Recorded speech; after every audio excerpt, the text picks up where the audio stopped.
Seorang raja memiliki banyak gajah dalam tentara perangnya. Ada seekor gajah yang sangat kuat, sangat patuh, dan sangat terampil, serta memiliki keterampilan perang terbaik. Dalam banyak pertempuran, dia dikirim ke medan perang, tidak pernah kembali kecuali dalam kemenangan. Dia adalah gajah kesayangan sang raja dari ratusan bahkan dari ribuan gajah lainnya. Sang gajah selalu berperang bersama sang raja, penguasa di wilayah barat tersebut. Waktu berjalan terus dan sang gajah semakin tua, sehingga baginda raja tidak lagi mengirimkannya ke medan perang. Tetapi gajah tersebut tetap menjadi bagian dari tim sang raja. Karena setiap saat ketika sang raja melihat gajah tersebut, dia menjadi senang, menjadi bahagia. Sang gajah tetap mendapatkan perhatian serta fasilitas utama dari sang raja. Suatu hari, sang gajah berjalan menuju tepi danau untuk minum. Ketika dekat bibir danau, sang gajah kakinya terjebak di lumpur di tepi danau. Setiap gerakannya bukan membawanya naik, namun semakin tenggelam perlahan.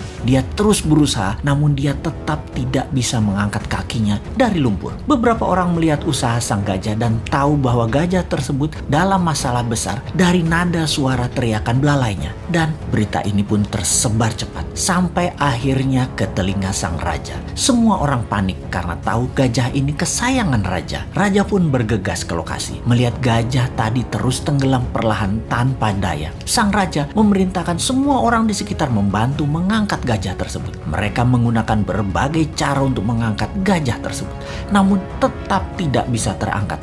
Ini bukan makhluk kecil, ini gajah yang besar. Dalam kegelisahan dan kepanikan raja serta orang sekitarnya, datanglah mantan Perdana Menteri penasehat sang raja dulu. Dia memahami situasi saat itu. Dia menatap sang gajah, kemudian menatap sang raja sambil mengatakan, "Baginda, mainkan genderang perang segera saat ini di sekitar danau. Mainkan dengan keras dan semangat." Raja pun terkejut dengan saran itu, namun dia perintahkan hal itu untuk dilaksanakan. Tak lama kemudian, genderang perang dimainkan, memainkan musik perang. Ajaib, mata sang gajah tua tadi berubah menajam. Tubuhnya mulai bergerak-gerak. Ada perubahan dari perilaku sang gajah kemudian. Sang gajah perlahan mulai bangkit dan tanpa bantuan siapapun, sang gajah perlahan menarik dirinya melawan sedotan lumpur dan bergerak naik serta kemudian berdiri. Semua orang terkejut, tak terkecuali sang raja. Ternyata bukan karena kekurangan atau kelemahan kemampuan fisik yang terjadi pada gajah tersebut.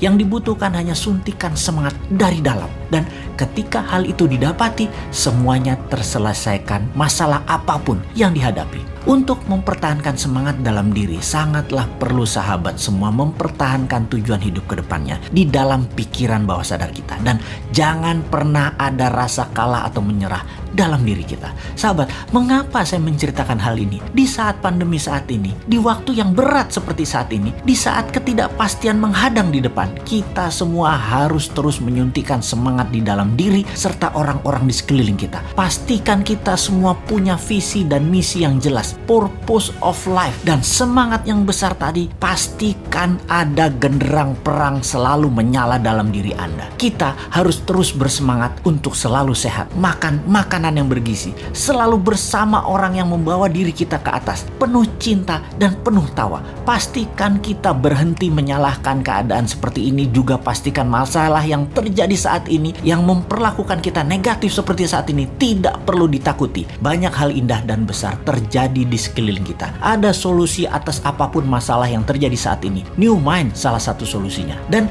tak lupa, selalulah bersyukur atas apapun yang kita terima, bersyukur atas apa yang terlepas, dan bersyukur atas apa yang akan kita peroleh.